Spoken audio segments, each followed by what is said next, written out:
ó lágbára o ẹ tún wá gbòkú ọ̀rọ̀ tí Alfa Alfulany tó tún jùlọ àwọn ọmọ ẹgbẹ́ National Union tí wọ́n kùnà láti congratulate Alhaji Musiliu Ayinde ọmọ Akínsànyà MC Oluomo kú oríire ipò national president tọ́lọ́run tún ní kò tẹ̀ lọ́wọ́ báyìí ọ̀rọ̀ yìí ó dojú ẹ̀ nínú fọ́nrán yìí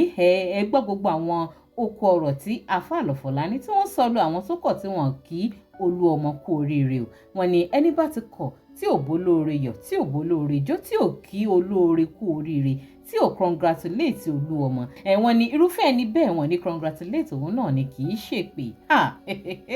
ọ̀rọ̀ ìdójú ẹ̀ ó lágbára gidi ni ṣùgbọ́n ṣá ẹ̀yin èèyàn tálá lè sọ pé ọ̀rọ̀ Sheikh Alfulany ó ń tọ́ka sí tálá lè ní òkú ọ̀rọ̀ wọ̀nyí ń bá wí táwọn wo gan lẹ́yìn lè tọ́ka sí pọ́rọ̀ ń bá wí ẹ máa sọ opinion tètè yín sí kọ́mẹ̀ntì àwọn wo gan ni ò kí Oluomo kú oríire níwọ̀n congratulate ẹ máa sọ opinion tètè yín sí kọ́mẹ̀ntì mo wá kí yín káàbọ̀ sórí ìkànnì DIGINAIJA television bẹ́yìn bá ṣe ń láǹfààní láti máa gbọ́ mi tàbí darapọ̀ mọ́ mi lórí ìkànnì ẹ máa bá mi follow DIGINAIJA online tv lórí Facebook lórí YouTube ẹ máa bá mi subscribe ẹ máa bá mi fún fọ́nrán yìí ní ìkáwọ́ ìyẹn thumbs up like kẹsì máa bá mi share fídíò yìí ẹ máa bá mi pín kó máa lọ káàkiri láì nígbà wá lákòókò ẹ jẹ́ n fi fọ́nrán ọ̀hún lẹ̀ báyìí kẹ́yìn náà gbọ́ gbogbo ọ̀rọ̀ tí Sheikh Alfulany tí wọ́n tó sọ lu àwọn tó kọ̀ tí wọ́n kí Oluomo kú oríire ipò national president tó ṣẹ̀ dé kẹsì máa bá mi fèrò tìyín nípa ìsí comment fọ́nrán ọ̀hún rè ẹ jẹ́ àjíjọ wò. tiri báyìí o kó wàá máa ṣe ìbejì àná. alhamdulilayi our national president Nurtw Alhaji Musiliu Ayinde Akínsànyà Oluomo MC bàbá ìbejì adúpẹ́ o ọlọ́run ṣe o ọlọ́run ṣe o ọlọ́run ṣe o ọlọ́run ṣe o ò jẹ́ kọ́ta rẹ́rìn wa ò ṣe ọlọ́run ò jẹ́ kọ́ta rẹ́rìn wa ò ṣe ọlọ́run ò jẹ́ kọ́ta rẹ́rìn wa ò bá yẹn dúpẹ́ bọ́lá congratulations gbogbo wọn tó bá ń wo fídíò yìí tínú rẹ ń dùn inú rẹ ó máa dùn ni ìwọ tó bá ti ń wo fídíò yìí tínú rẹ bá ti ń dùn bí inú gbogbo wa ṣe ń dùn tínú president ń dùn inú tiẹ̀ náà máa dùn ni wá Èkó kọ́ la wa o Abuja náà pé bí o wàláyé Abuja náà. cp yẹn gbé ìtẹ́kọ̀bọ̀ cp yẹn gbé cp yẹn gbé orí tó máa gègé. cp yẹn gbé alhamdulilayi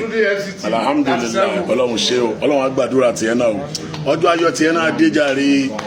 tẹ́mi kàn fẹ́ sọ fún ẹni wípé dunnú sí ẹni tó rí rẹ̀ bá dé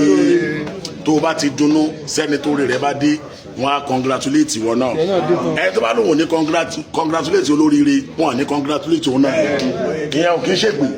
tó o bá ti congratulate olóríire wọn à ní congratulate wọn náà gbogbo ẹja ní congratulation congratulation congratulation congratulation congratulation congratulation for our president congratulations my president. Abẹ́rẹ́ pọ́rọ̀ ilẹ̀ tìkẹ́ ó gbẹ̀nù tán ó sì lékè ńkà gẹ́gẹ́ bí mo ṣe wá béèrè ṣáájú ta lẹ́yìn lérò wípé ọ̀rọ̀ yìí ò ń bá a wí nítorí tí wọ́n ní ká máa tọ́ka sí àwọn ọmọ ẹgbẹ́ National Union tí